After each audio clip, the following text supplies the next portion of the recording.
we would like to welcome us to this panel. We have a sensitive topic before us. Querying the digital space, Nigerian youth, the social media, and sexual activism. And we have our presenters present here. Mojidat Mustafa. We have Afe Mofayobi. I guess Dr. Afe will be presenting virtually. Elizabeth Anthony is also present. Papa Bimbola Dasho Akintunde, she also will be presenting virtually. And the last on the list for today's panel is Mrs. Stella Oyebanji, an independent scholar. We have some ground news, and I would like to appeal to us passionately that we should please maintain professional conduct. NSA is known for that. Some of us here are presenting for the first time, and some are non-academic professionals. We have artists, filmmakers, activists in our midst, and we have those who are presenting who are fresh in the system. So let's put them into consideration. Let's kindly come up with constructive criticism that will help these papers to be publishable. The end products, the goal, that at the end of our presentation, we publish the paper in a journal, a reputable journal. So let's please help them to get their papers published. We also have 15 minutes for each presenter, 15 minutes. While after all our presentations, we harness our comments and questions together and we ask them together. So we have that. Then let's please mute our handsets. Let's put our handsets in silence. So we have all these ground rules. We, together with me in this panel, is Dr. Olofisao Abiodun. Olofisao Abiodun is present here. Dr. Olofisao, you're welcome. Dr. Moji Oyebanji from Joseph Ayabalola University, Nigeria. We have Dr. Awode Afunke from Afe Babalola University, Ado-Ekiti, Nigeria. Dr. Stella Oyebanji from an independent scholar. So we'll start right away as we listen to Dr.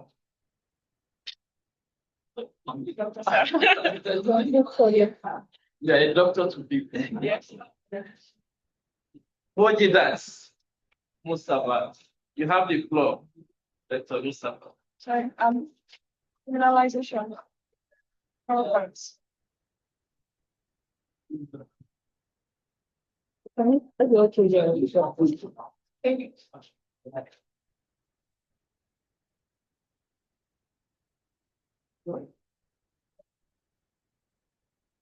No, actually, never going to do it. My name is the University of Lebanon.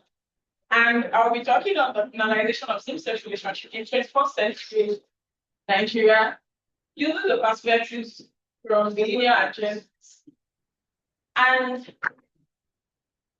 when we talk about same-sex relationship in Nigeria, I'm sure everybody has an opinion about same-sex relationship. To some people, it's a taboo, it is a crime, it is not meant to be. It's a foreign concept. Some people call it eco-agency. It's alien to Nigerian culture.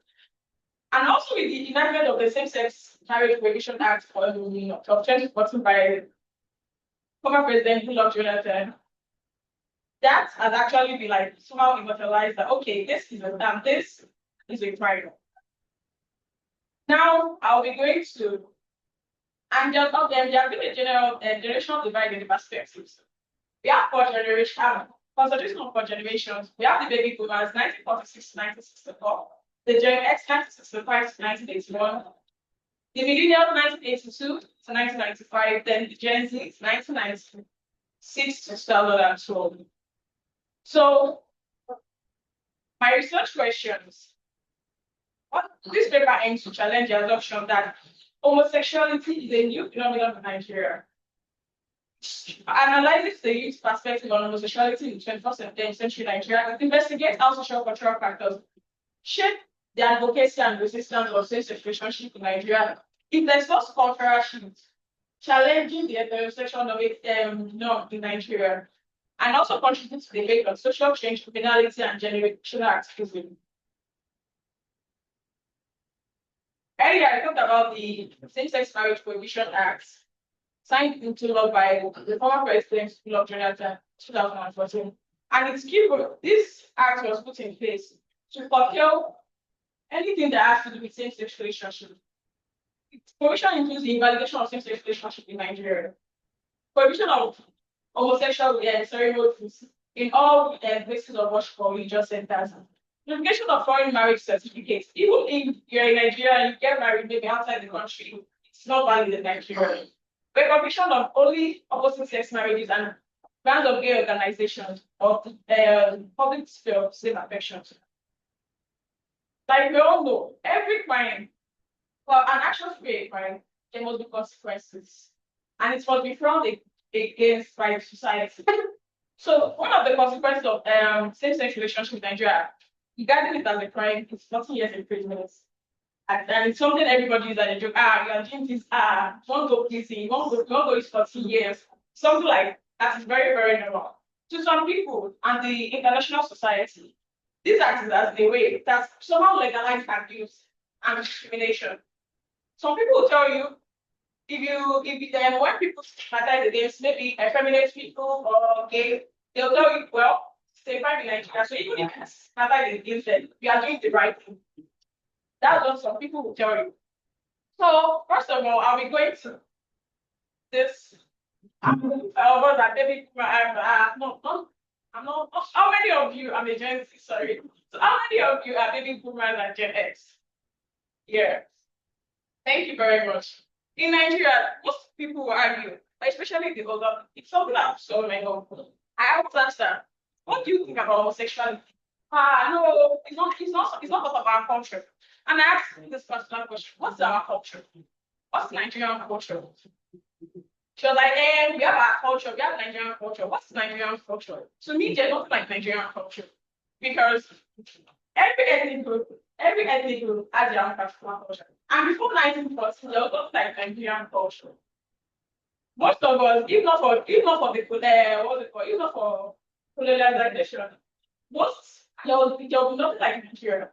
So to me, there's nothing like Nigerian culture. And people saying, yeah, the colonialists brought same-sex relationships to Nigeria. How sure is that? So now we're challenging the opinion that homosexuality and gender conformity is a Western impulse. And I'll be using three different points from the three major tribes of Nigeria. In Hausas, according to history, we have the Yondauda, that these are effeminate men.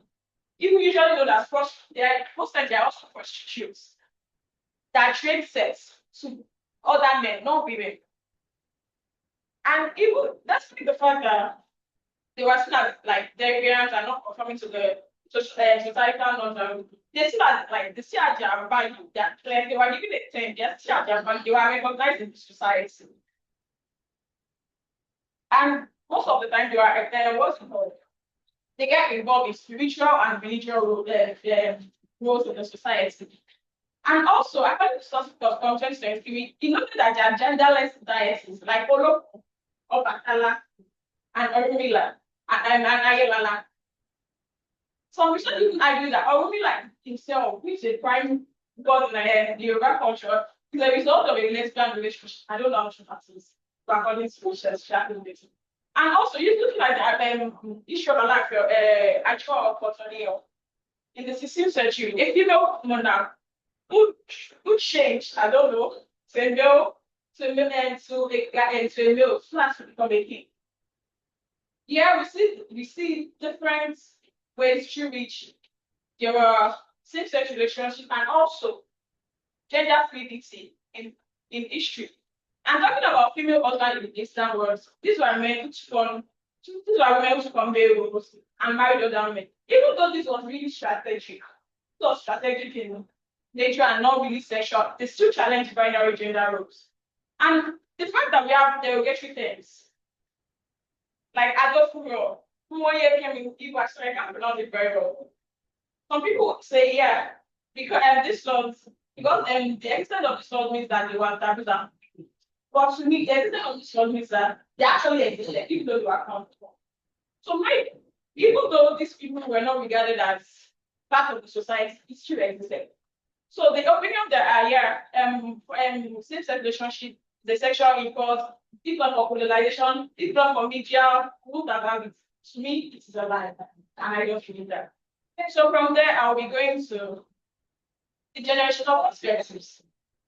You have the baby boomers and Gen X, like I said, there are these people who are shaped by colonial practices, political Stalinism, Islamic expansion, colonial era legal framework. And these people, they base their views basically on traditional religious framework. They have a binary understanding of gender and sexuality. To them, a man is a man, a woman is a man. We are supposed to conform to all. You can't interchange or do anything. And they see homosexuality as a crime, as a moral offense, and they support criminalization. And also, some will even tell you that those people are meant to kill. They are meant to be locked away. It's not even our children, things like that. Then we have the millennials and Gen Zs. The Gen Zs, like they call us the Indomie generation. These people, we don't let me say these people, we grew up in digital globalization. I started using a phone at very soon. I'm sure you guys, the older generation, the people than Gen Z, you guys can relate, but I can really relate. I started using the phone at primary school. I was exposed to the internet as early as stress-free.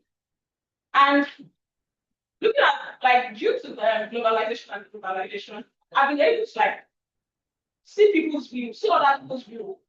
It's not about, oh, this is what I was talking about. No. I can see other people's view and wait there. Is this right? Does this apply to me at all? Also, they recognize non-binary identities and gender identity. They also prioritize emotional well-being over reduced social expectation. And to them, there's a shift here. Instead of being unlike the baby boomers and Gen X, instead of being same-sex relationship, homosexuality as this as the area. But while this is a view, there's another view, and it's not like another view, the reality. While saying, the Gen X and baby boomers don't believe in same-sex relationship, there are some that are homosexuals. And there are some people also, there are millennials and Gen Z that will never, ever go near homosexuality. And this is caused by what? These are caused by social, societal,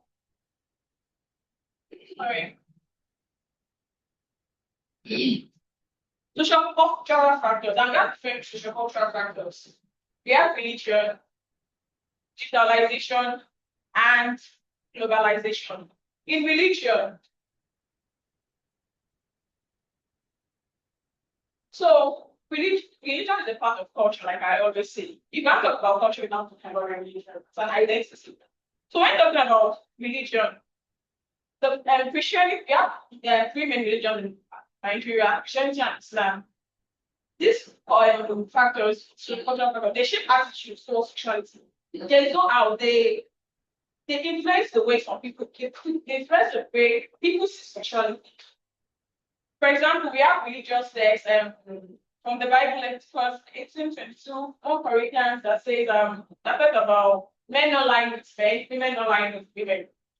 Quran 7, verse 18 to 84, that talks about that narrated the story of Prophet Sallam. And we have the story of Sodom and Gomorrah, which is like known to almost everyone.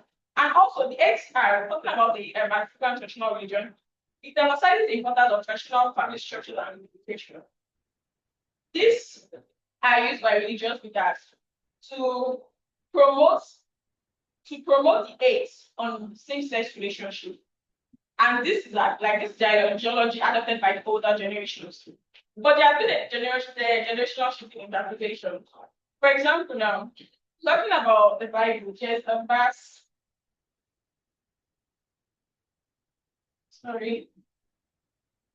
Acts 10:15 in the Bible that says, "Do not call anything God has made impure." People now, the youth now use this to justify homosexuality. That what would you say?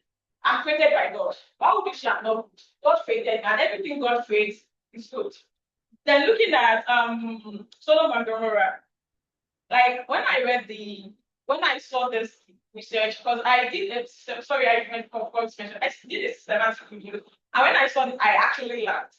They said, according to Sodom and Gomorrah, it was a punishment upon people, upon some people, because of the homosexuality and some crimes committed.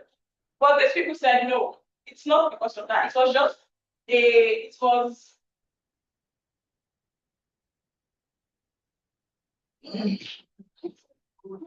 sorry.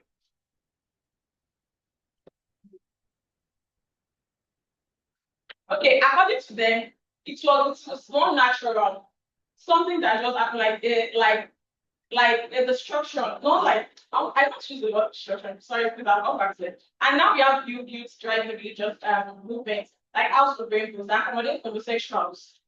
Then looking at globalization, there are different now. There are different the way globalization also shape attitudes towards same-sex relationship. We have according to Crossman, contrary to the opinion that the West is the one enforcing same-sex relationships for us, there are conservative international institutions like the Mormons, the Mormons Watch Family, um, America Gender for Leah and Justice Alliance, Defending Freedom, and other institutions that provide aid and support to Nigerians, not even Nigerians, African countries, to perpetrate anti LGBTQ legislation, to promote it, to tell them, to say these people provide us for justice for these churches or the institutions to go to enforce the criminalization of same-sex relationships. But also, others have argued that the Western plea, like it's something that's known to everybody, that the Western countries tell Nigeria, the Nigerian government to adopt what's called anti-LGBT policies. But this has been executed like there's been a cultural backlash against them, citing them as a form of geocolonialism that you control us before first. Now you want to control us again with this thing you're bringing. And also using of digital platform for entrapment and blackmail.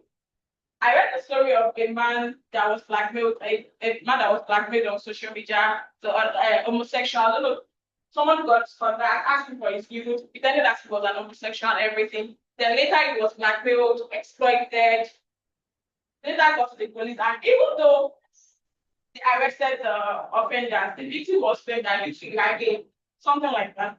So now they're now the way there are other ways globalization challenges globalization of same-sex relationship. The desire to jump back. I'm sure every one of us has the desire, like, I just want to leave this country. But for you to leave this country, you have to like adopt the rules and policies of the foreign country.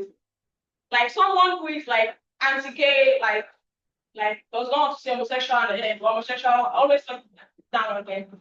Now they can't really do like they want to remember. Now there's a new policy that the US embassy has that they check social media of people. They're part of those that may be bullying someone online based on their sexuality. Based on their sexuality. It is an avenue for us to deny it will be said. Also, we have media. Looking at media like reports criminalization, the way the media portrays them gays as criminals, the way that movies portrays them as villains, caricatures, comedians like that. And also, it has been a tool for resistance through and then creation and anonymous pages. You have like this cross-dress and go to I left it to you. Created a platform where she expresses herself, but the comment section is always off. She does not allow he does not allow anybody to comment. Instagram pages and everything. So, which ways have the Gen Zs and millennials restricted innovative, cultural innovative rules placed on gender and sexuality in Nigeria through all culture.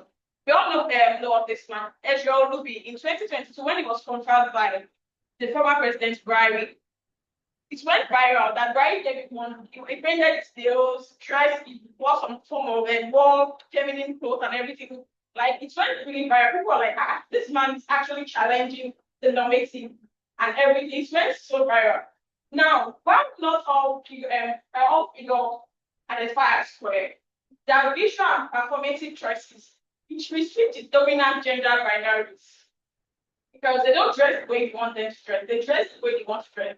And your juniors. These are learning goes with this guy, segment 99 theorization of the closets and the power of open secrets. While they might be square and they don't want to expose themselves, they put themselves under the alt structure. And this goes to cross-dressing as well. Why people cross-dress, we have obviously we have to brand, but this does say I'm a man, I'm a female, tomorrow you call I'm a man. Like that. And these other generations, they so thank you very much. Yes. Okay, my summation now. I'm actually challenging the view that same-sex relationship is a new phenomenon in Nigeria. I'm challenging the view that same-sex relationship is a new phenomenon in Nigeria, and that there are generational shifts. Like before we had same-sex relationship, then after colonialism we had physical and Gen X, who because of colonialism rejected homosexuality. Now there has been a shift again, a generational shift again, to people accepting it, seeing it as a personal choice. If you want to be a homosexual, you can be son of my business. You can do whatever you want to do. Let's put our hands together for Mustafa. More that he has really done well. That's engaging. Please kindly keep it up.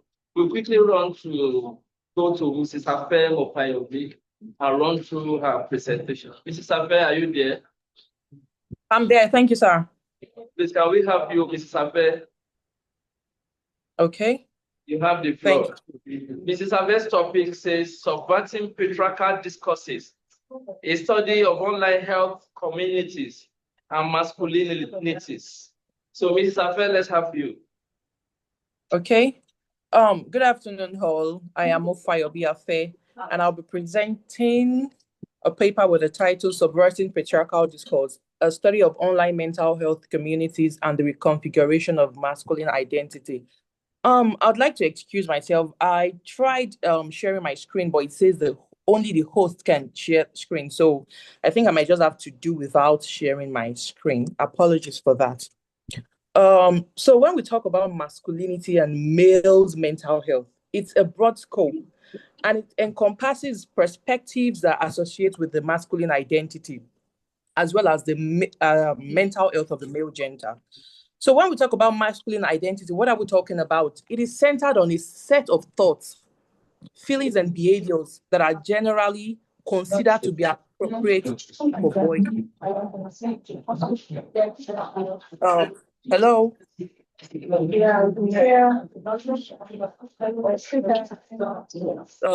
Okay.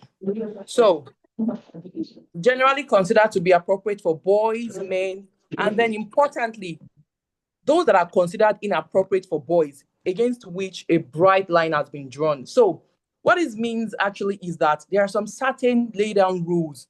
There are some certain conventional rules that are associated with the male gender. And shifting from those rules will be seen as a form of deviation from what is believed, from what is approved to be the behavior that is required of the male gender.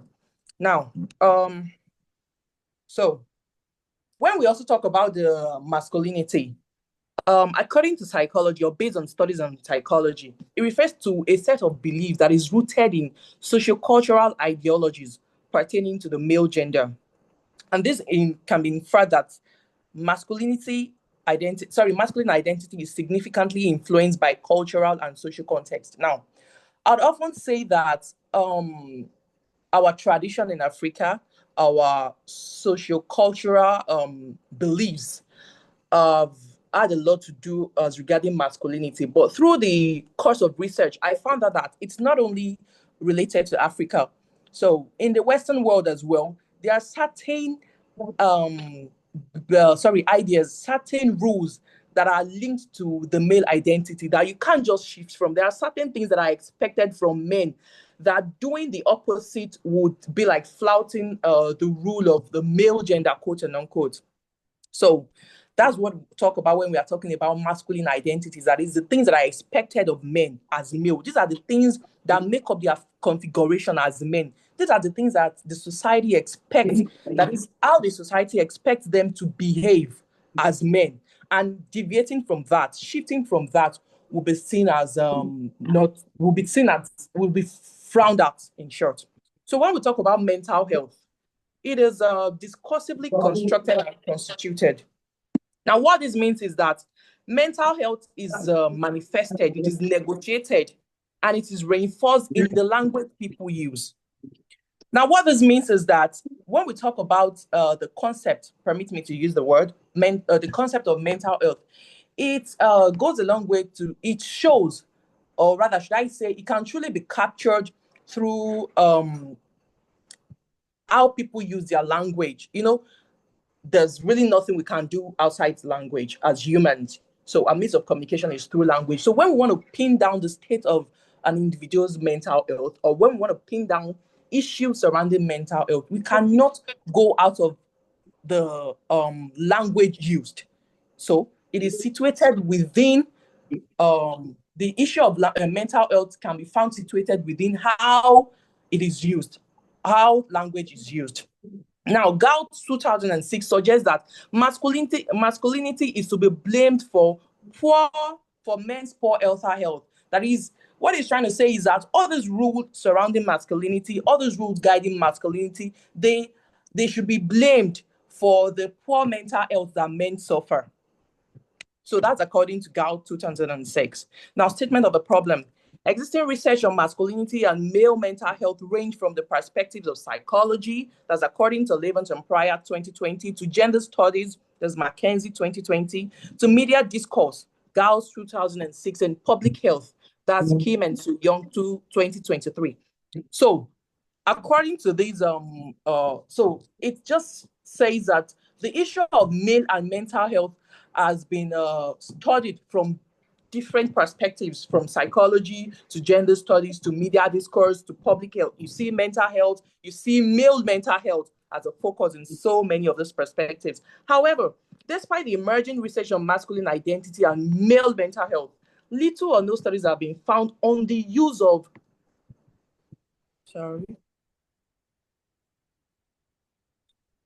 little or no studies have been found on the language use of online male mental health communities. So therefore, this study aims to contribute to existing linguistic research on masculinity and mental health in cyberspace.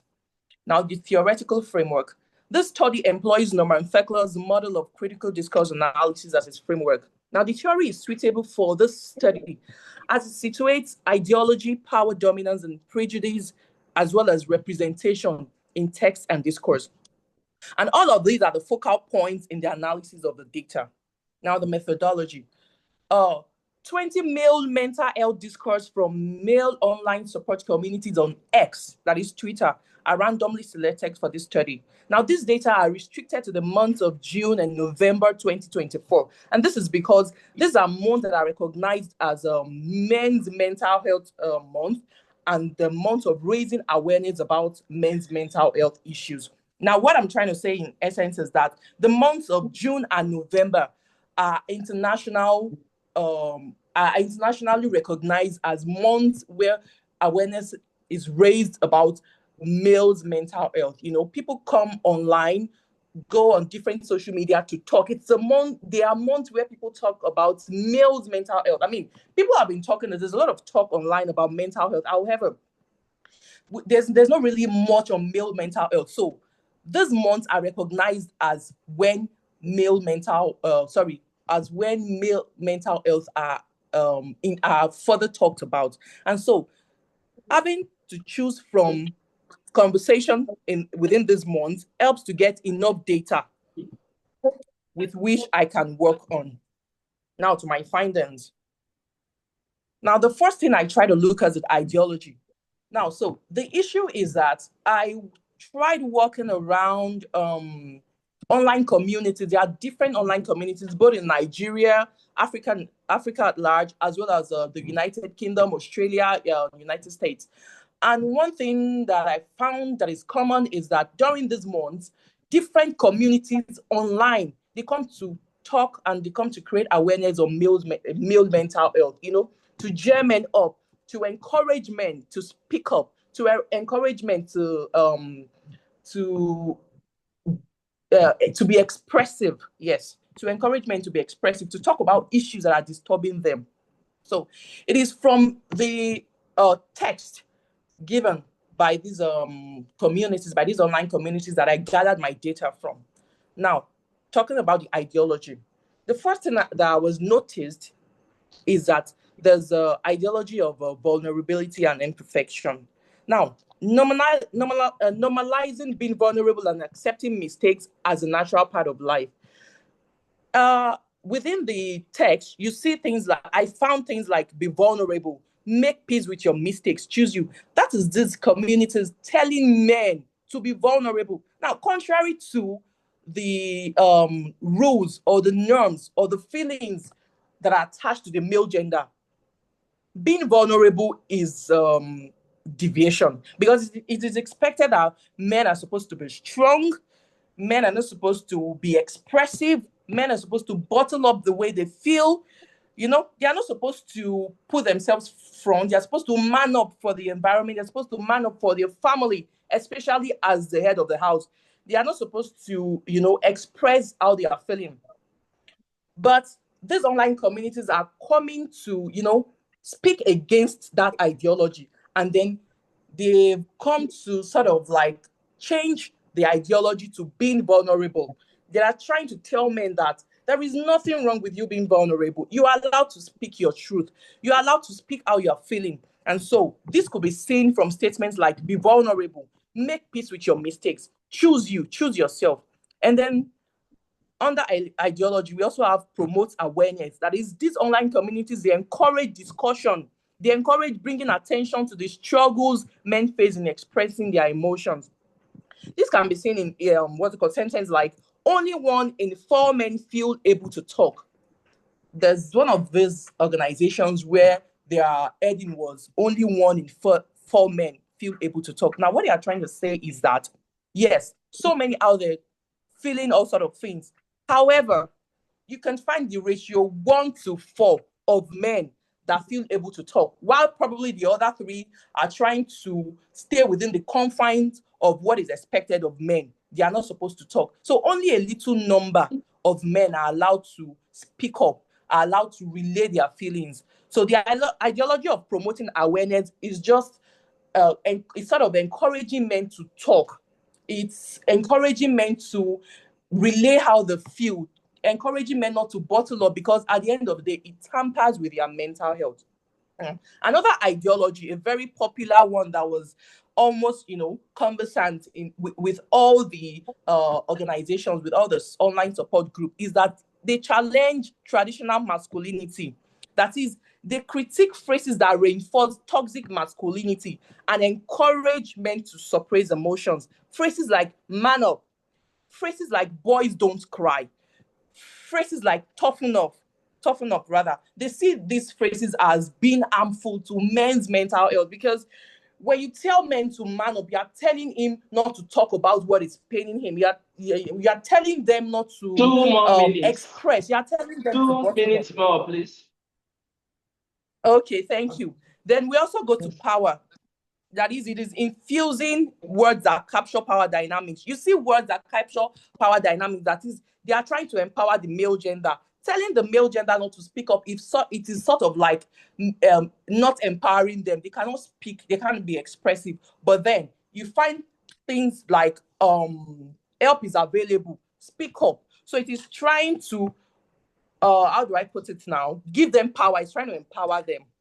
And then we also have representation. Now, the data represents men in a way that emphasizes their struggle. It is telling them that, okay, it is time for you to now speak up.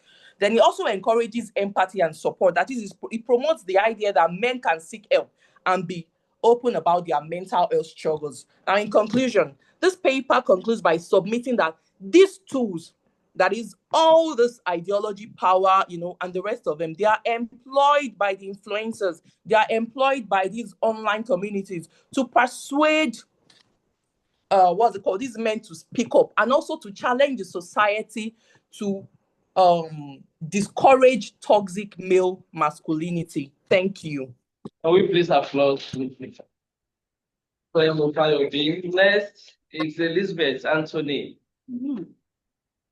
Rock River State College of Education. He's presenting gender and sexual diversity in Nigeria. Let's put our hands together. Thank you, Chairman, fellow panelists, media, esteemed scholars. I repeat my name, Elizabeth Anthony, PhD. When I talk about gender and sexual diversity in Nigeria, my focus here is Islam and the field development in social states.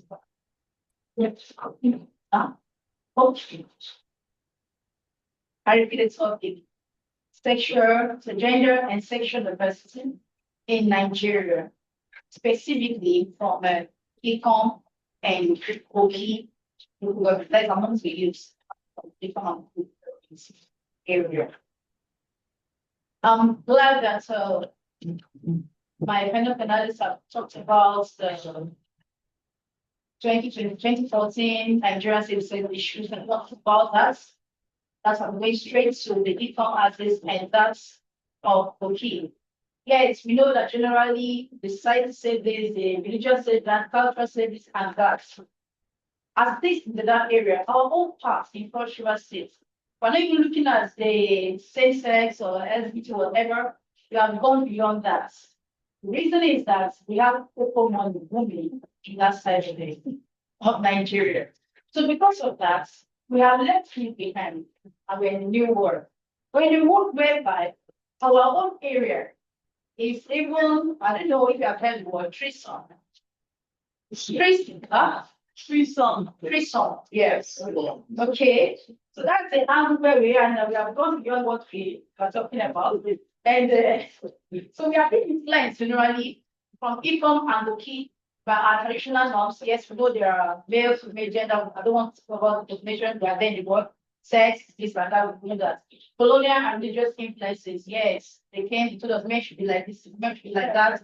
We know that. The religion will say this, that, men should be this one, men, we know about that.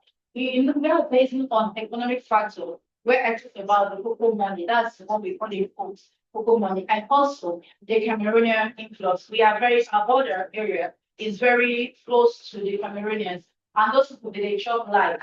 So because of that, they have influenced us on how to chop life. And when they come like this, their money, what does mean their money? Any amount of things, tell them they are ready to pay to buy, and they are ready to give anything you want from them. So because of that, my people are influenced by those kind of life. You know what about gender or sex never it's apart from maybe the male and female, the sex you've been aware of who you are. No, maybe talking about the organs now. Then the sexuality is talking about you what you like, what you're attracted to. It depends on the way that everybody's attracted to something, somehow. Some people are attracted to maybe fine ladies, some are attracted to health and wealthy men, some because you are smart, a smarter person, they're flat and they can be attracted to you. Some being intelligent, somebody can be attracted to. So people have their differences, what they like about people. So we blame them for that because man is a free moral agent and you have a choice to make when you want it. So the geographical area, not all we are thinking of there. Please move to the next slide. You can see the picture. Yes, I just pick a little. That's the welcome to Ecom. You have traveled down to Cross River State. Apart from you knowing Calabar, Ecom is a place that is good running. Ecom, okay, when you have a Ecom or Ecom, okay, those are the happening areas now. But what just say, I know you hear very well. Calabar is being silent with the cocoa money is coming from the forest. So that's we have there's a major bridge that's available out this picture, and we have more of the forest. That's where we get the money from the forest. That's available out this very picture, and it's just at the central Central Eastern Cross River State. I'm not bothering about that. Then the economic system I'm talking about is just the common. We are into farming. And Cocoa this time around, God has smiled at all that. Before now, Cocoa, we don't know Cocoa is a major, we know that it's bad for anyway. But the money was not as much as what we are seeing now. But now nature and divinity are smiling us. We have this big money come. And then this new song they used to talk about, and they call it Pata one sam or 1 kilo. That means no matter you take it out, how much we spend? Pata one sam, that one sam is like 20, 30K. They want about 1 kilo. It's talking about 500, a million, like that. You can't spend it like that. But what's your worth? We know your worth, we can pay for that. They will have the cross border influence. I told you about Cameroonians coming in, and that has influenced this the next slide, please. You can also see the next slide in the local government area. Ulam precisely like the community where my mother is from, so I have an idea of what is happening there. For one of the medical doctors I interviewed based on this matter is from the very place. So that's just a little area about Boki environment. All right, let's go. The theory, the theoretical framework for this very study. Look at the social learning theory. This one believes that human being and when we behave is observation, imitation, something they reinforce it. You can't take away the peer pressure or peer groups from away from us. Sometimes we just imitate what people are doing and we follow suit. I mean, understand something that some issues like that. So you need to also know that you belong. What should that you belong? So you have to behave like them, act like them. If they are showing money, to want to show money. If they are showing how many get the money, to want to show. If they are buying rubber, they want to rubber. If you are keeping, you are befriending the purpose land, the person has not got rubber, that means the person has not started. So that's one of the things we show around there. So we imitate people a lot. Sometimes, most times we imitate. And sometimes because we observe what we see, we try to repeat or to reproduce what we are saying so far. And some of they enforce those people knows. There are some people who say, if you never join something like that before you start joining. You also emulate their parents. By their peers by engaging in sexual experimentation for social prestige. And you just matter some guys just found that they just have this interest of saying, okay, I heard about someone. And they say, once I have an affair with a lady, you go and take in the book and start taking the number. Can see how crazy some people can be. What's that? You are agreeing with somebody to do whatever you want to do. And you're coming to a book and come and see how many numbers you have done with that. It's not crazy. Some people just take pleasure in just doing that. They just want to show that they are Superman, or when they are pairs and talk, they just want to talk that, me too. I know how to do a girl or a woman and a person go outside or something like that. So they can go like that. So as of the third theory, we're talking about the gender neutrality that used to be sexually engaged, they contradict their rigid social expectations. Sometimes it's not even what they actually want to do, but because of the people, the influence they have around them, see them to do what others are doing. I can't blame them all that. The environment where you grow up on, sometimes, most times influences what you do. So the methodology, the status methodology, I looked at there is informal interviews, observation as well, after interrogated one of the medical doctor. I was a medical doctor to my mother. We sat down, we really talked about that. You looked at apart from maybe you just knowing about the information I gathered, yes, Cocoa money is what is paying now. Guys, after this, actually, I took myself to one of the eateries. Man, I sat down there. As a teacher that I am, the money I count in a month, I saw boys counting as they brought raw cash into the eatery. And we were counting money like as water flowing from the river. I was like, what? So you that you have gone to school, you think you're a salary earner, you're coming to the village, this is going to come to the village, we press that bonus again. You come, you're hiding somewhere because these guys, they're already riding on cars, hillocks, and they're showing up. They're coming to parties, they are throwing money in thousands, 500 in millions like that. And when you set a up a party, when you see what is happening there. So these people are already there doing all of these things. So just an information that yes, there's local money. And naturally, naturally people are influenced or they are trying to what they see, what they can get. You can't blame them for that. That is happening. But the aspect of the medical doctor that didn't interest me, the way I'm going to get to submit it very well from is the healthy aspect. He was looking at now, these guys have this money and they take the love those drugs like those high drugs, tramadol, they name it like that. And some of them engage in this phase, some that I mentioned. He was looking at the healthy aspect of their life. And at the end, in the next 10, 20 years, what will become of the Ifan Boki boys, girls in this environment? That's the question we have just said. Still thinking about the next slide, please. Next slide, okay, in the theory.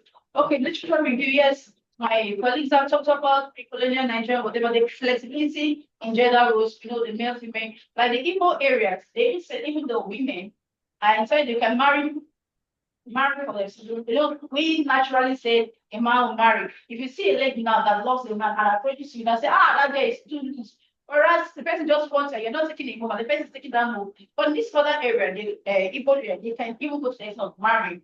Among the effort is another tribe, is another tribe in the cultural state, and the Jagan people. Then the women who have a farm, there's some cultures that if you have a female child, they don't have entitlement to maybe land and all of that, but they have it that way. On the area of the income and the bookkeeper, they're only just the cocoa money, let's spend the money, let's ship national cake, and we are good to go. All right, findings from all of this that I've said, or I'm still saying, or still researching on, looking at the youth behavior, the youth behavior in my environment, whereby we are going beyond, we're not even thinking about the LGBTQ, it's not even the in thing. It's not, there's something that interests you, they want to hear about, even if it's existing or it's not existing.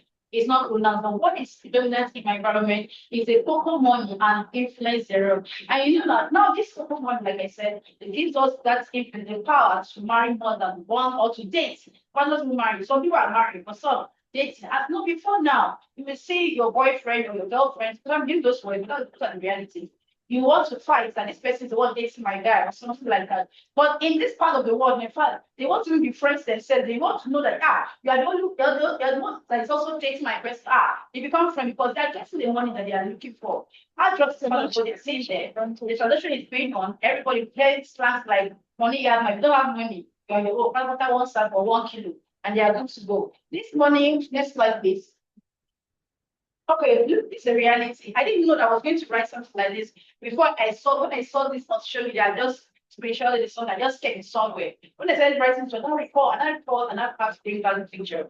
Then I saw this other words together. So this is what is happening. This is not far. This is just 30th January 2025. It's not the same, it's what is happening. We have in the north, it's normal. But this part of the world is not usual. I see 2 ladies. You can have concubine, that's what it says, you know that. But just openly and you happily want to say I do on the same day, not as if they marry you first and the next they are marrying you, the other person. No. 2 of them married the same day to Joseph. Comfort and Augustina, they married to Joseph on the same day. They agreed peacefully because the money isn't taken care of them. So, and everything is there. So I used to tell myself, what we're just gisting. And I hear about this lesbianism, whatever. I used to jokingly say, may not finish. That's my own. And this I was like, well, everybody has their own choices, whatever they want to, whatever they feel or they're attracted to. So instead of me doing, I was like, how does it do? Is it personal thing? How does it sound? How does it look? May not be, may not be, something like that. Is their choices. So I look at the next slide, please, because my time is almost up. I want to do a comparative analysis now. It is expected that the main counterparts are meant to provide, and their provision, they get the money from the local money. We know it's starting and it's still there. We don't know how long it will sustain that, but we are still enjoying the money. Then another part, to get this money, the ladies have to be attractive to the rich people, and the rich people are the local dealers. Now we have the behavioral distinction, the money, some of them naturally now. You can talk down anybody. Politicians don't even come to my village and talk anyhow these days. Before when a politician is considered gathering, everybody wants to go and greet them, they bring things. But these days, nobody sends you. You're on your own. We're making our money, you're making your own. We have the Cameroonians, of course, the lifestyle of the Cameroonians have been lifestyles. And yes, church and family. We don't like this in our family. The religious things, we know that. But these things has to happen. Next slide, please. So finally, because of my time, yes, the discussion and the implication based on token money is there. The border is influencing us. The religion is influencing. Next slide. And concluding, yes, Sexual norms among income and working youths shape complex, blends our economic traditions and whatever we are doing. That one is brief. And we have the looking at community dialogue on sexual norms and health. I'm looking at the healthy aspect of it. Why you choose to do what you want to do? What is going to be the outcome later? You should be considering that. Let me just take it to what I have there just to conclude, because of my submission in summary is that humans are social beings. All right, can't take without fact, and they are free moral agents. Yes, even God has said it's choose it this day, give the power of choice to make. But you know what to do. Even when we have the privilege of choosing, I know that healthy relationship helps a lot. It helps your productivity when you have a healthy relationship.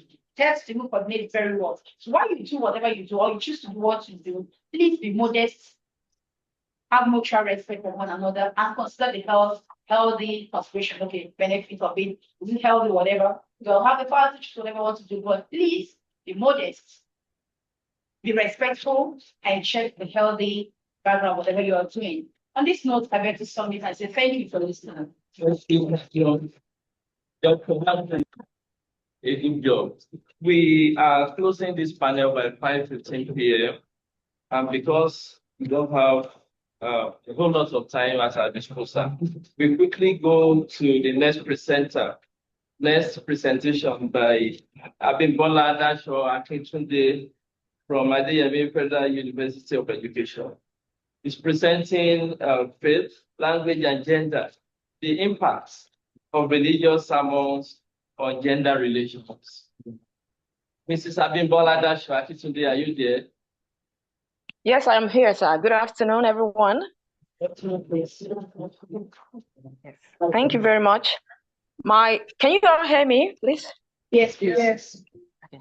Okay, thank you very much. I am Dasho Akintunde Abimbola from Nigerian Federal University of Education, presenting the topic, Faith, Language, and Gender, the impact of religious sermons on gender relations.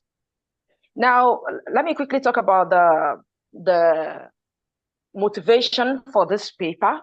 Recently, the researcher stumbled on a sermon on Instagram, and she was left speechless.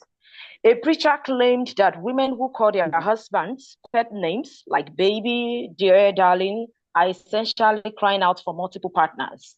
That got my attention. I was like, oh, wow. But since when does it become a crime to call someone's spouse or your husband, in actual fact, a pet name? And he used the creative translation of baby to Tata in Igbo language. In his word, he said, a woman, do you know what a baby means in Igbo language? That is Tata. And he said, women like babies. So that means one Tata would not be enough. They will need like 2 to 3 to 4 Tatas. Going through the comments, the comment section was ablaze. Women were fuming, the men were largely not being in agreement. And so this sparked my curiosity. And the research kept asking what lies behind the language used in sermon, and how does it influence people's perception of gender relationships, roles, and expectations? We are in the woke generation now. If you look at the numbers of marriages that have clashed in this year alone, you keep wondering what is going on. I'm talking about the actual Christian, the ideal Christian homes now, not just the usual celebrities that we see around. And then you keep wondering what is going on. These people attend church. What is going on? If you go on social media, you see different preachers, sensational preachers between the age of 25 to 30 to 40, 50.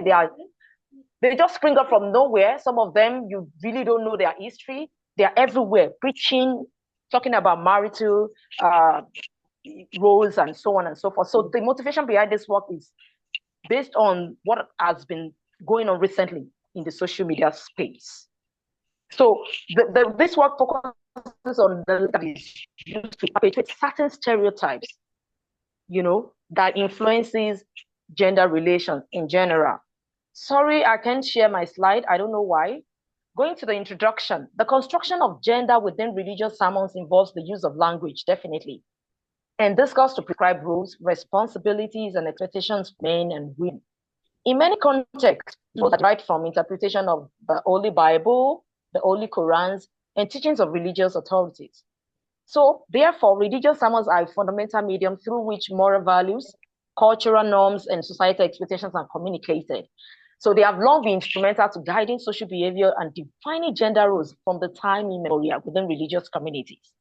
So what then is gender relations? It refers to the social interactions, roles, and power dynamics between individuals based on their gender. This paper is talking about the influence of sermons, the language used in sermons based on marital structure or marital context. Now, so moving to the objectives, moving to the statement of research problem. The study of religious discourse and gender has gained increased attention over time, particularly in relation to scriptural interpretations and cultural norms, according to Osman in 2021. However, sermons as active communicative events remain underexplored in discussions on gender relations in relation to marital context. Given that preachers often interpret religious texts through, personal, cultural, and doctrinal lenses, their messages can either reinforce traditional hierarchies or introduce alternative perspective on gender roles in marriage. That's according to Adeoye and Ibrahim, 2023.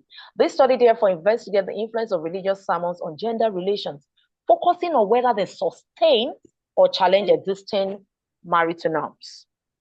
Objectives of this work. Number one is to identify the language constructions in religious sermons that define gender roles and marital expectations in Christian and Islamic context.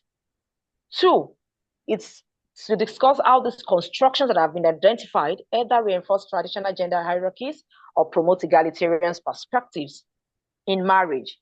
Going to the methodology, this study adopts a qualitative research design focusing on textual and contextual analysis of religious sermons. The data consists of 6 recent sermons experts, 3 from Christian sermons and 3 from Islamic sermons for equal representation of both religions. Now, these 2 religions are chosen because they are the 2 dominant religions in Nigeria and probably very popular religion across the globe. Now, the sermons selected are delivered between 2024 and 2025. So the justification for this selection is to show their recency so that we don't keep building on what has gone in the past. Let's see whether we are growing or, going backwards. These sermons were selected from public available sources, including, YouTube, Twitter, Instagram, and TikTok. That's because we also need to work on the comments of the people. Now, moving to theoretical framework, it adopts feminist critical discourse analysis by Laza in 2025. This analysis is an analytical framework within the critical discourse analysis that focuses on how language contributes to maintaining and reproducing gender inequalities in the society. Moving on to the findings quickly. Now, one of the language identified is gendered language and the construction of marriage, how gendered language is used to construct marital hierarchies. For instance, all the 6 sermons employed or analyzed in this work employed authoritative language to define marital roles, but their perspectives differ on hierarchies. For instance, in excerpt 1, there's a statement that says, "You are owned by your husband. You are not an equal to your husband. No, you are not even a partner." That was a preacher saying that to his congregation. Now, this statement erases the notion of partnership in marriage and frames the husband as the absolute authority. Similarly, in another excerpt, in excerpt 5, the preacher insists that a wife must not use pet names for her husband. Instead, the wife should address the husband as a lord and overseer. This further reinforces male dominance in the marital structure. I'll quickly move on to the conclusion because of my time. But before that, let me quickly talk. Now, some of the sermons, glorified marital hierarchies, and some challenged these hierarchies. For example, in excerpt 2 and 4, a preacher said, "Your wife does not have to cook for you." So that's a challenge to such hierarchy that in contrast to what we had before in excerpts 2 and 4. So this moves me to the conclusion of the whole issue. Sorry, just a minute. I'm trying to rush my... Thank you very much. Okay, in conclusion, religious sermons play a crucial role in constructing... It plays a crucial role in constructing stereotypes, gender stereotypes, and it greatly influences gender relations. So this study demonstrates that Christian and Islamic sermons function as discursive sites where gender roles and stereotypes are both reinforced and contested. The study highlights commonalities in gender discourse while also identifying moments of divergence and subtle resistance. Generally, in conclusion, it shows that some preachers still emphasize on the traditional norms, even though times have changed and things have changed. The work this is still a work in progress, so I'm still gathering more data. Thank you very much for your time. What's your submission? Your submission? Sorry? Your submission. Okay, God, hello. What's the Okay. submission? The conclusion. Okay, the conclusion. Okay, it shows that the linguistic choices used by preachers, whether authoritative or command, affect how religious discourse influences gender marital expectations. Whether we like it or not, these sermons have negative, it could have a positive or has a larger negative influence on the home. That's a submission. Can we please applaud? And Thank you. The last presentation very is coming from Stella Oyebanji, Gender and Sexual Diversity on Nigerian. That's moving on. Good evening. Because of those that are joining online. Good afternoon, good evening, and good morning to those that are in Asia. My name is Stella Oyebanji. I'm a journalist. And I'm a scholar. I'm talking on the topic gender and sexual diversity from Nigerian. Now, I decided to work on this topic because in many communities, especially in Africa and in Nigeria, where we find ourselves, these discussions are often led with racism. However, there is global awareness this present time, and we find local conversation, especially online. And I'm using Nigerian as a case study. Nigerian is a place in the faceless law. The people there would see their real name.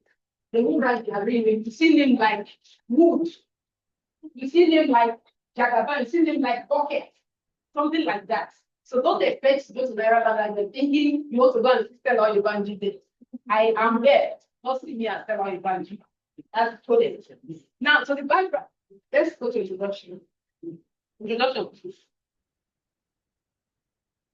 and sexual diversity is a critical conversation in today's world, one that challenges us to recognize, respect, and include the full spectrum of human identity and experience.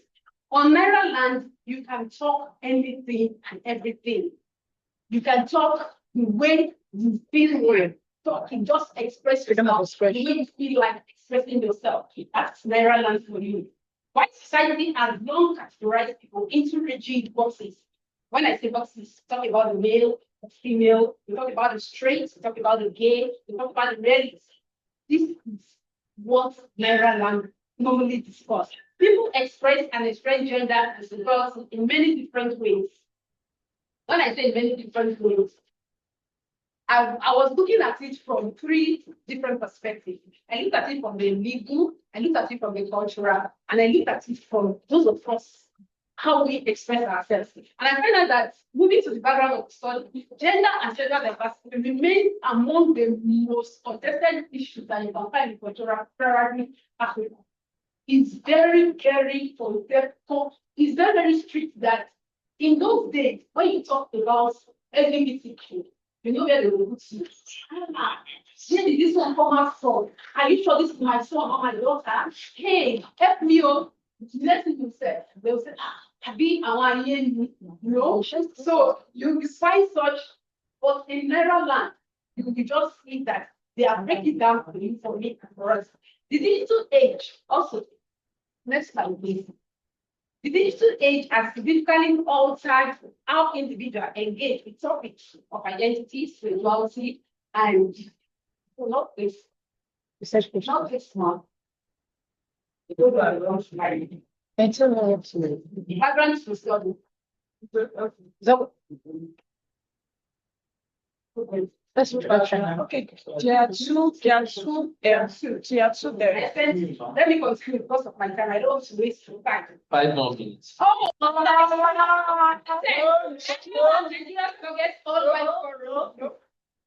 Yes, because there is one at the top. is a particularly big state for analyzing public discourse on controversial issues with millions of users and active thread on politics, religion, culture, relationship. The platform functions as a digital microscope within Nigerian society. Doctor, you are rushing me, and I don't like this kind of rush because what I want to discuss, the paper is still in review, and I really need people to come up with good ideas, good criticism that we can make the paper publishable because we want the paper to be published. Now, to a specific objective, we're going to examine the nature and patterns of discourse on gender and sexual diversity among Naira land users. We're going to identify also the dominant attitude, narrative, and stereotype expressed about gender and sexual minorities on the platform Nairaland. We're also going to access the extent to which Nairaland serves as a space for either reinforcing or challenging societal norms related to gender and sexual diversity. Now, moving on, methodology. The study adopts a qualitative content analysis approach. So how gender and sexual diversity are represented and discussed on Nairaland. I'm going to give you a table. We're going to look at that table. We're looking at it in 3 different forms. But before we go there, let me tell you about the data collection. Data was collected from Nairaland's culture, politics, religion, and romance section, as these categories are where gender and sexual identity issues are mostly commonly debated. The trends and comments, we took it from 2020 to 2024. So 2025, we're still in 2025, it's not yet over. So we took from 2020 to 2024. And most of the word we took the LGBTQ plus, transgender, homosexuality. We talked about gender identity, sexual orientation. Those are the ones that we selected. And approximately 50 discussions we took from over 1,000 trends. We just took 50 from over 1,000, from over 1,000 individual posts that we got. The next slide, please, ma'am. Okay, let me quickly just read here. Then, on our findings, we classified it into 3 different parts. The first one is moral and religious communication. You will agree with me that in the church and in the mosque, we have a way in which we talk about these people. When we're talking about lesbianism, when we're talking about homosexuality. And now this one says this is Sodom and Gomorrah on over again. Nigeria was never allowed to speak. Then the next one, talking about misinformation and stereotyping, says these people are just confused. They need help, not wrong. We're speaking about it. Then voices of resistance and support. So you don't have to agree with them, but you also don't have to pay them. Everyone deserves to live in peace. We're coming there. Then the other one says, live and let live. It's not your business how to live their lives. You see the submission. I will leave it to you. You will answer for me. I will not go there. Next, please, back. I will leave it for you. Yes, thank you.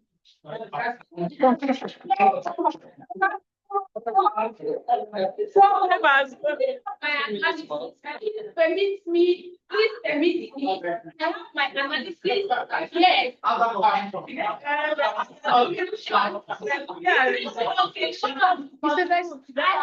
analysis. I want you to contribute. So I will need you to give it to me from 2020 to 2022.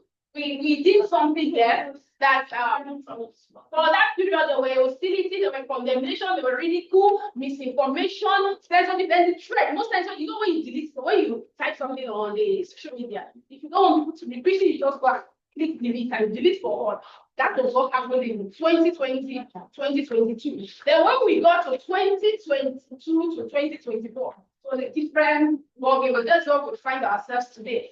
Today, you can still see that the global society is clamoring that we should let these people be and give them space to be able to help themselves. I read a story of somebody, the guy said, hey, I'm not the one that, I did not bring myself into it, my auntie lured me into what XYZ. When you get to that situation, are we going to let them go like that? We talk about their mental health. These people, they are human beings like me and you. Should we allow them to just go like that? See, in conclusion, I'm just trying to wrap. In conclusion, this research was done in line with United Nations Sustainable Development Goal, SDG. We also looked at it from the concept that says there should be equity, there should be diversity, and there should be inclusive. Not exclusion. And the question to every one of us here. These people that are non-conformists in terms of sexual orientation, do we throw them away? Don't they have rights? Do we say they are not part of us? Do we castigate them? Do we not give them a chance to express themselves? Thank you. Let's applaud. Questions, contributions, and comments, reactions. Number one, number two, number four, and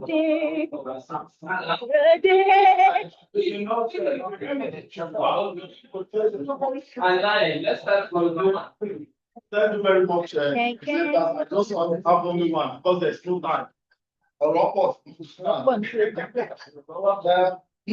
the first presenter emphasized something like there's no Nigerian culture.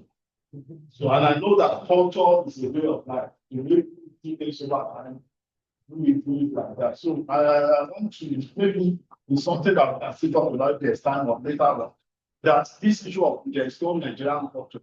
I want some clarification about it. Thank you very much. Number two. Yes, my question for comments from Mr. Anthony. So I was thinking a lot about the performance of wealth and the performance of content to the doctor. So I'm curious about the hearing about gender, sexuality. And also, we've done any research on polyamory as well, since that's coming up. Let's. My question is actually, I have experience about which says gender and sexual diversity. And when we listen to our discussion, we see that now are so down. And we can see that with growth. Very good. And secondly, going by the flyer, she presented, I said, go by the pictures, presented on the PowerPoint side. A man getting married to a was this really describe the idea of preaching as that's not aspect. You know, that's not okay. That's what I don't want to inform and outside we by the focus are something important on that. Thank you. Number four. Yes, sir. Thank you. My question is little bit. Yeah, I'm looking at that the patient. That Coco money is legal driver for security in that area. Yes. So I have to know this Coco money, is it only the exclusive impact of the men or the women are also involved? If they are involved, what will be their money? You also Thank you. Doctor, let's number five. And I want to appreciate our presenter, driver. For you, I am feeling that your topic did not really capture what someone said. It doesn't seem like we get that diversity. It feels like I'm trying to capture behavior. How money influence the social behavior of different people. Because that money, they don't just you didn't talk a lot about sexual behavior. You only talked about impact or the fact that they can. But there are a lot of other things other than sexual that Thank you. Yes. Actually, yeah, I have a mind. What's the some functional possible different from so I will see why I question please we find out for people and now we focus on it are not about sexual diversity. This that is one day also it depends on say that's not for investigation possibility. Yeah, fine. Actually I have one or two things that we can read us and compare each and every of us. But also we listen at that in the morning. And we don't learn how to that some books also that were encouraged to read about the outer motion and even the sexuality, sexuality, and our players, several law. I have the book. Fine. So another one, and from who are shaping the longer who did all the same as well. So better on the sounds. Homosexuality, or many of them, oh, in line, they condemn, God, third, but also, can we go the way? What did we do? The issue of criminalization by the Finance and 2014, 2013 was part of this kind of them. Cultural misconceptions. What's that? I quite agree with Steve and Dr. Elizabeth. I feel like your topic is like economic impact of people going towards sexual, mentally interaction. Because it's just like money and certain really. So I think maybe it's looking at the economic impact of people going on sexual tendencies. That's what I think, because that involves the topic of presentation, what we're talking about. And millennial and Gen Z perspective. I don't to present someone, but I didn't quite get your submission on the perspective, because I was looking for what was the perspective of the millennial and Gen Z organization of business relationship. And why I like that the images of Trump, he made some ban on same sex, those of them that participate in male athletes and all those transgender, he tried to cut them. So I actually want to know what perspective now, the recent happening in the All right, maybe. So, really, I watched you just said now to the leader. Did he give us which of this era, Charlie, loud or even obvious? Say about the Gen Z, and we get to know about this same sex, same gender sex, this between the gender, the Gens, or even our fathers. Thank you. Next, please. Good evening, everybody. Good morning. So I'm going to speak to the clinical things. I will speak to Motigas. Jesus. I will speak to you last. I'll like to speak to this one. I'm sorry, I know that this may sound kind of repetition, but your work seems to be exploring more transborder sexual. However, if you can find it, because there at the end, when we talk about revolution, we spoke about maybe some kind of program, sexual and I don't know what that is. What if there's a way, if at all you're still doing saying you LGBTQ angle of mistake, you then want to explore if there is any representation of such in that space, and then we can reflect. Madam, I'm sorry, I said yes, Stella. It seems a bit like it was sketching around certain issues. I don't know why it came up that way. Maybe because there was not enough time to particularly explore this. But I like the fact that you are this period of time highlighted some of the things that were spoken about. Right? So the first person will be the one that has my you need to go back to your question because we're speaking about the health person, right? You have to show if you're going to speak as a international lesbian, gay, sexuality, the young black, you have to show a lot of things you say because already the LGBT was complete. They very sensationalized the content. People like it, it's very topical. Everybody. For me, I think the SSNDA came as a result of a growth of the content.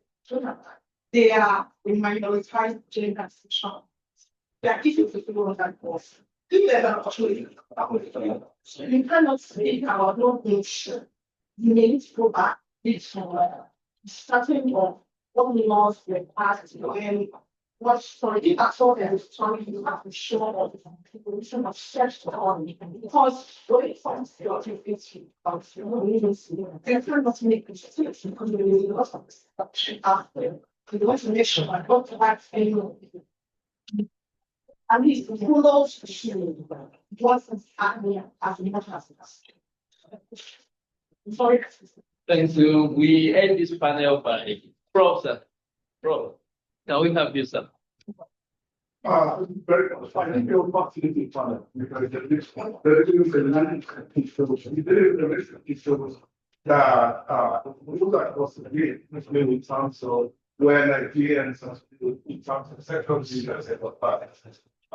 so that is one thing. I think that all of people start about that will see, especially it is that's why it is important. Even for the very localized but one thing that I'm very different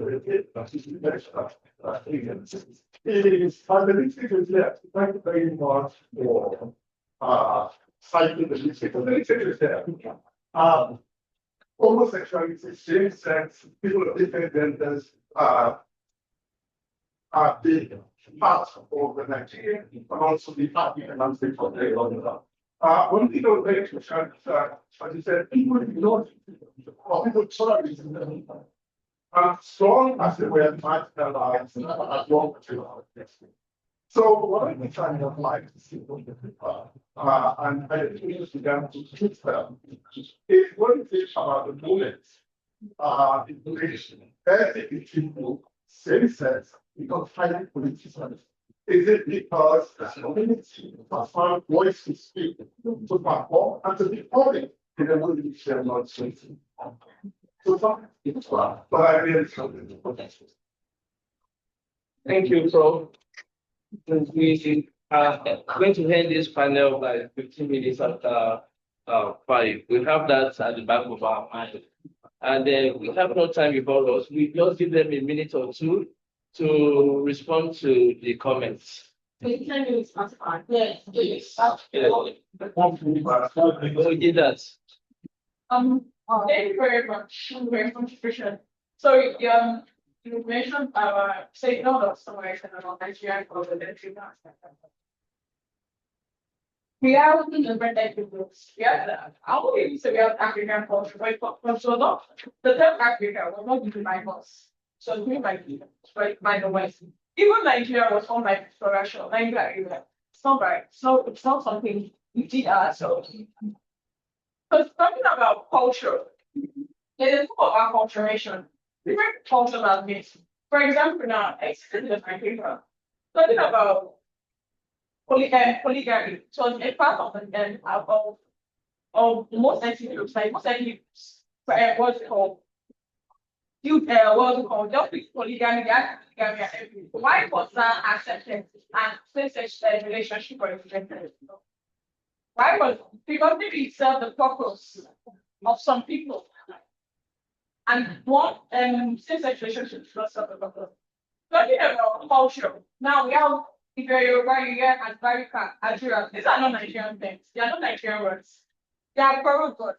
So why I say same-sex relationship, why I say there's no Nigerian culture to define talking about the same-sex relationship is not part of our culture. Why do we accept some and reject some? Because if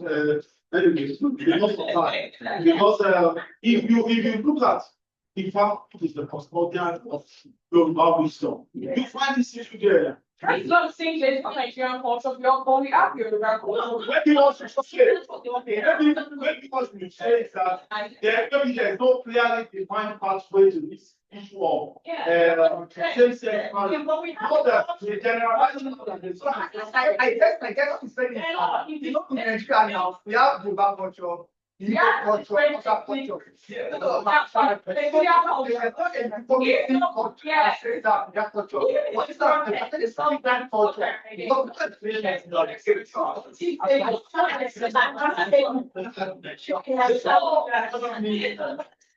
So if you say that, the whole church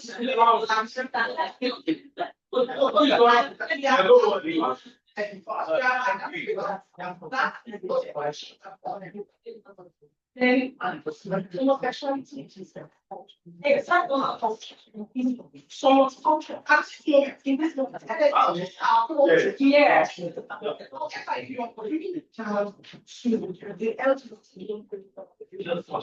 For every moment. Now, bear in mind, the mainstream is limited. There are organizations that have movies, books that you have no access to, and speaks to the Nigerian reality and situation. So it is The deliberations continue after this time out, please. Elizabeth, can we have you? 1 minute.